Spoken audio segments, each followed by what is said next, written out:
নমস্কার। আপনাদের মধ্যে অনেকেই আছেন যারা হয়তো এইপিএস এর কাজ করেন। এইপিএস মানে হচ্ছে আধারের মাধ্যমে কাস্টমারের টাকা তুলে দেওয়া। লকডাউনের পর থেকে এই ব্যবসাটি খুব জনপ্রিয় হয়েছে।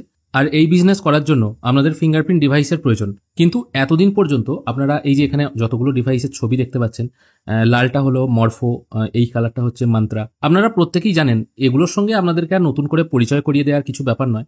কিন্তু রিসেন্টলি আপনারাও একটা খবর পেয়েছেন, কিছুদিন পর থেকে এই মরফো বা মান্ত্রা যে ডিভাইসগুলো আপনারা এতদিন ধরে ইউজ করে আসছেন সেগুলো কিন্তু আর কাজ করবে না। এবার আপাতত এই ডিভাইসগুলোর ভ্যালিডিটি, যেটা আপাতত খবর আসছে বা ফাইনাল খবরই বলা যেতে পারে যদি না কোনো কিছু চেঞ্জ হয়, সেটা হলো 30শে জুন 2024। তাহলে তারপর কি হবে? তারপর আপনাদের এই এইপিএস বিজনেসকে কন্টিনিউ রাখার জন্য অন্য ডিভাইস কিনতে হবে।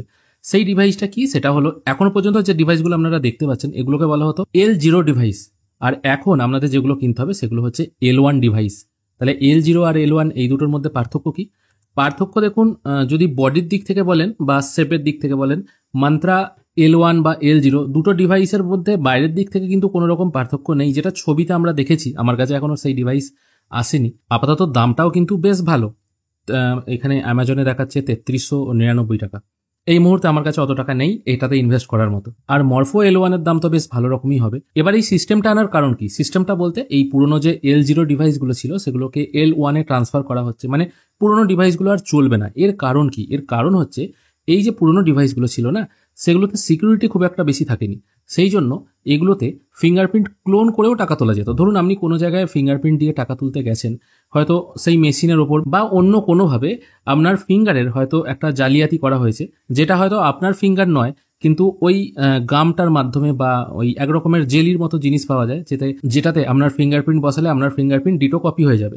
এবার সেই ফিঙ্গারপ্রিন্ট যখনই এই মেশিনগুলোর ওপরে চাপানো হতো, মেশিনও ধরতে পারতো না ওটা আপনার হাত না অন্য কিছু জিনিস, জাস্ট আপনার অ্যাকাউন্ট থেকে টাকা উঠে যেত। আপনিও বুঝতে পারতেন না, কিন্তু দেখাতো যে আপনি আপনার আঙুলের ছাপ দিয়েই টাকা তুলেছেন। এই ডিভাইসগুলো অতটা সিকিউর নয়, সেই জন্য L1 ডিভাইস লঞ্চ করা হচ্ছে। এবার এই L1 ডিভাইস সবাইকেই কিনতে হবে যারা এইপিএস বিজনেসটা মানে চালাতে চান আর কি।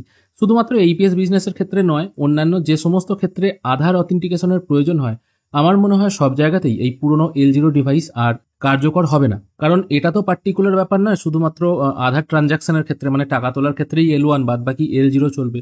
এটা আমার মনে হয় না হবে, তবে ভবিষ্যতে যদি কোনো নোটিফিকেশন আসে সেটা আমরা পরে জানিয়ে দেবো। অনেকে বলতে পারেন হয়তো অনেক কেওয়াইসি করার জন্য ফিঙ্গারপ্রিন্ট লাগে। এবার দেখুন, যা কেওয়াইসি হয় সবগুলোই কিন্তু ওই আধার কার্ড পারপোজে ইউজ করা হয়।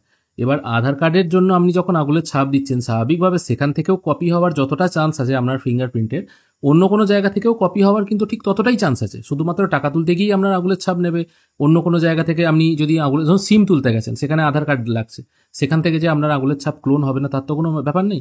কিন্তু আমার মনে হয় যদি পুরনো ডিভাইস বন্ধ হয়, L0 ডিভাইস সব মানে সমস্ত ক্ষেত্রেই বন্ধ হয়ে যাবে। প্যান কার্ড বলুন বা অন্য কোনো কেওয়াইসি বলুন বা সিম তোলার ক্ষেত্রে বলুন, সব জায়গাতেই কিন্তু এগুলো বন্ধ হবে বলে আমার মনে হয়। তবে আমি এখনো পর্যন্ত শিওর নই। তবে এগুলো বন্ধ হওয়ার লাস্ট ডেট যেহেতু এখনো মোটামুটি দেরি আছে, তাই আপনারা কিছু কিছু করে টাকা জমিয়ে নতুন ডিভাইসে ইনভেস্ট করতে পারেন। এবার দেখে নেবো এই L0 সঙ্গে L1 এর পার্থক্যটা কি।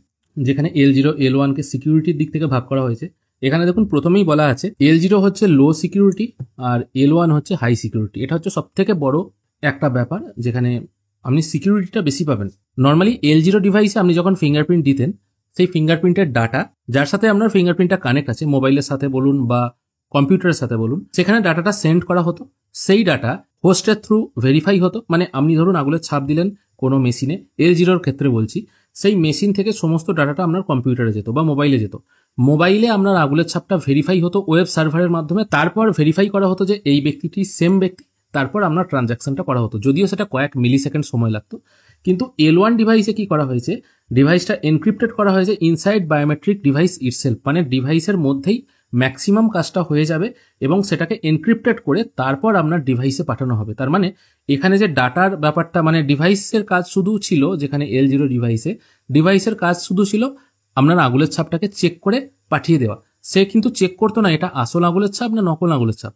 কিন্তু L1 এ সেটা চেক করা হবে যে সেটা আসল আঙুলের ছাপ না অন্য কোনো জেলি জাতীয় পদার্থ ফিঙ্গারপ্রিন্টের বদলে দেওয়া হচ্ছে কিনা, সেটা কিন্তু L1 ডিভাইসের পরীক্ষা করার ক্ষমতা আছে। এখানেও দেখুন বলা হচ্ছে এনক্রিপ্টেড হবে আপনার বায়োমেট্রিক, যেটা আপনি ফিঙ্গারপ্রিন্ট দেবেন, তাই সিকিউরিটিটা অনেক বেশি হবে। আরডি সার্ভিস এখানেও ঠিক একই, পুরনো L0 ডিভাইসে যেমন রিনিউ করতে হতো এখানেও সেই একই রকম ভাবে আরডি সার্ভিসকে রিনিউ করতে হবে। ডিভাইস রেজিস্ট্রেশন উভয়ের ক্ষেত্রেই রিকোয়ার্ড বলা হচ্ছে। আর সাপোর্টিং প্ল্যাটফর্ম বলা হচ্ছে উইন্ডোজ, অ্যান্ড্রয়েড আর পজ। আর যেটা L1 সেটা হচ্ছে উইন্ডোজে আর অ্যান্ড্রয়েডে সাপোর্ট করবে, পজে কিন্তু সাপোর্ট করবে না।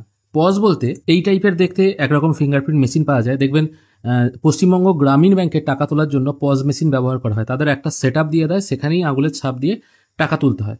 সেখানে ইভলিউট ফিঙ্গারপ্রিন্ট স্ক্যানার যোগ করা থাকে, আলাদা করে কিন্তু কোনো স্ক্যানার থাকে না।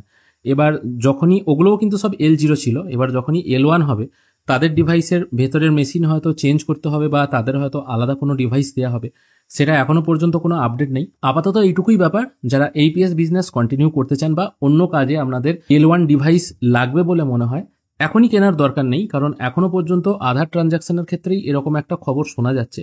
অন্য ট্রানজাকশনে যেমন ধরুন যারা সিমের কাজ করেন সেক্ষেত্রে সেটা বন্ধ হবে কিনা এখনো পর্যন্ত জানা নেই। এই মুহূর্তে আপনাদের হুট করে কেনারও দরকার নেই। তবে আর একটা জিনিসও এখানে বোঝার ব্যাপার আছে, যখন আস্তে আস্তে ডিভাইস বন্ধ হবে তখন কিন্তু ডিভাইসের অপ্রতুলতা দেখা যাবে এবং যার ফলে সাপ্লাই অ্যান্ড ডিমান্ডের ব্যাপার বুঝতেই পাচ্ছেন। যখনই জিনিস থাকবে না মার্কেটে তখন কিন্তু স্বাভাবিকভাবে দাম বাড়বে, ঠিক যেমনটা ই শ্রম কার্ডের ক্ষেত্রে হয়েছিল। ই শ্রম কার্ডের ক্ষেত্রে আমি মান্ত্রা ডিভাইস কিনেছিলাম এবং মরফো ডিভাইস কিনেছিলাম খুবই অল্প দামে, 1500-1600 টাকা এরকম দাম ছিল। কিন্তু ই শ্রম কার্ডের সময় সেই ডিভাইসই মান্ত্রা এবং মরফো উভয়টাই কিন্তু মোটামুটি 3000-4000 এবং মরফো তো 6000 টাকা অবধি দাম পৌঁছে গেছিল, এখনো মনে হয় সেরকমই আছে।